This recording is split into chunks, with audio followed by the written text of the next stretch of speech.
Good evening po, Mr. Remoto. We're to ask you questions po because we were assigned to interview Filipino authors. So, let's start with the questioning now. May I ask po, what was your inspiration in making books? Every writer writes, in the end, every writer writes not because you want to talk to a particular person. In the end, you write because you want to communicate something. So it really starts from you. You don't say, I'm going to write this book for the poor, or it's for the students, or this one for the last get, this one for the budding. No, you just write it because you want to communicate something. So writing is not expression for me, but communication. So every book is pushed by a desire to communicate something, maybe a memory or an idea or subject matter. So when you started writing books, were you scared at all of what criticism your books would attract? No, I was careful. The parents would say, because criticism naman, they can either like you or they don't like you, but luckily they like most of the critics, the ones with IQ of C level, they like my work, many of them. But if you're a young writer, you're worried that what will my relatives say? If this is fiction, they might think, alam mo naman dito, no? Fiction na, akala nila ikaw, no?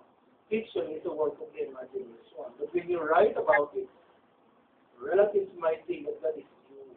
So that was my problem before. Pero naman akong pakialam. They can think what they want to think of me, and that's okay. As long as they think of me. The worst thing is when nobody thinks of you anymore. That means you're no longer popular. You are a has-been. Tagalog, laos. Mabuti lang pinag-uusapan, kesa hindi pinag-uusapan. True? Yes. Now, so what is the message that you want to relay to society through your books? Well, in my poems, ano ba yung mga poems? All those books, you can agree with sex. Well, maybe for some of those, my poems are divided into three parts. The first part is social protest. My first book, that was protest poetry against the Marcos dictatorship.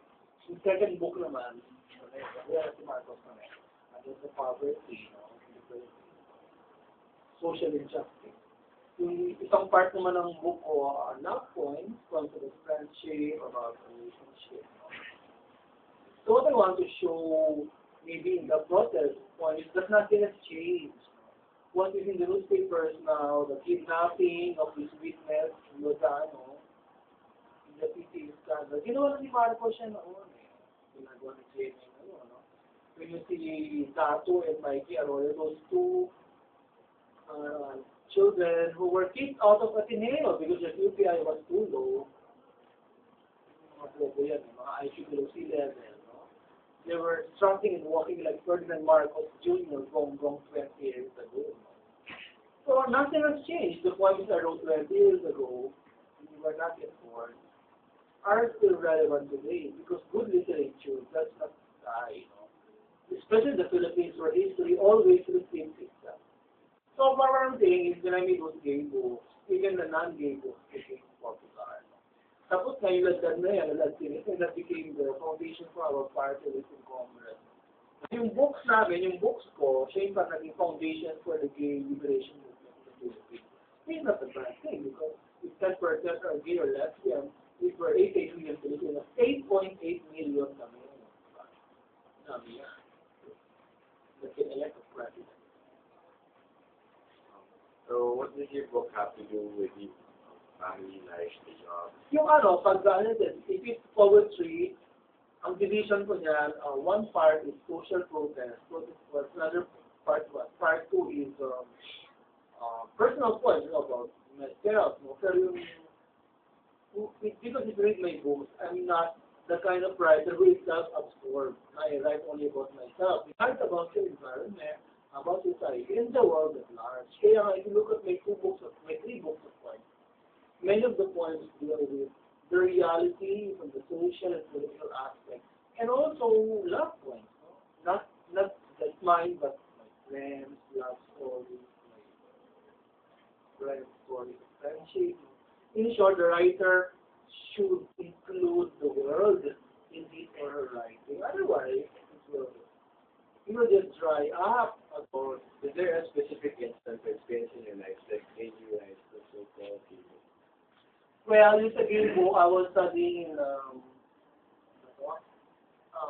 in Scotland in 1990. When I came back here, there were no game books here, so we began doing that. But it was difficult because nobody wanted to contribute. So, in what I'm saying, the older writers were so afraid about the reputation. So, yung mga bata na yun, young pa lang ka-prize winners, who wouldn't care just about the reputation. But what happened is all the game books we produce, we publish, are bestsellers. You go to national bookstores, yung nakailera na sa Philippine literature, yung si Katapra, Danton Remoto, si Katapra, Danton Remoto, ngayon si Bjorncruz. Ano na kami, nag-regal na kami ni Bjorncruz. The newest bestselling writer. What was the effect of your book on the way your students react to you? Was there any difference? Wala. Hello! Wala naman. Sa college naman kasi, college is not high school where you have all these hypocritical restrictions, no? In college, it's a more liberal atmosphere of academic freedom. So what I'm saying is, it's good na rin. I don't require my students to buy my books. You just do not. It's different. It's not. I have many readers outside that. Does your book, the one with, when you dash at this now, contains poems?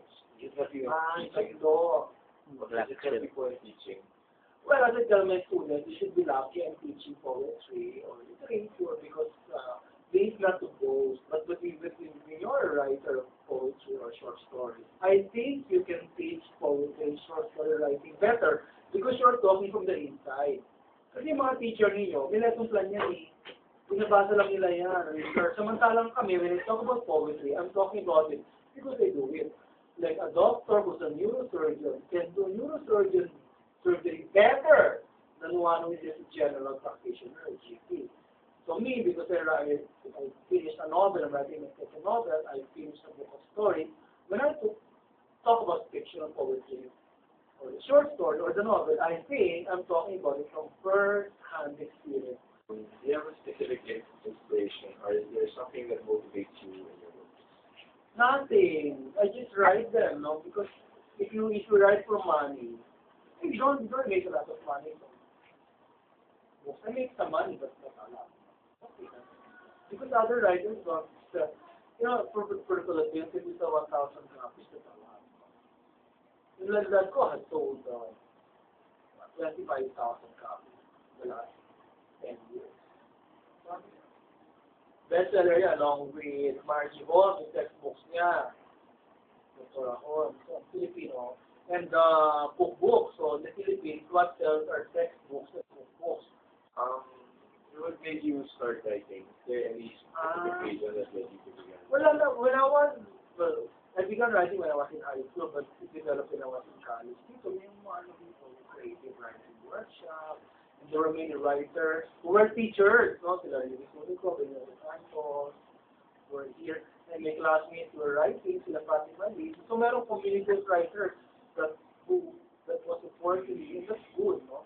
And then may UP workshops, Siliman workshops, UPS, so maraming network and support groups. It has even nothing in library, it's a very good library. So, I had very good teachers, Emmanuel Torres, my teacher of poetry. So lahat ka, pag yung teacher mo, and then you have friends who are writing, and hindi gitero, you have a good library, and you have the passion to write. I think that's the start of a good literary career. Just don't expect to make a lot of money, because maybe one day it will come.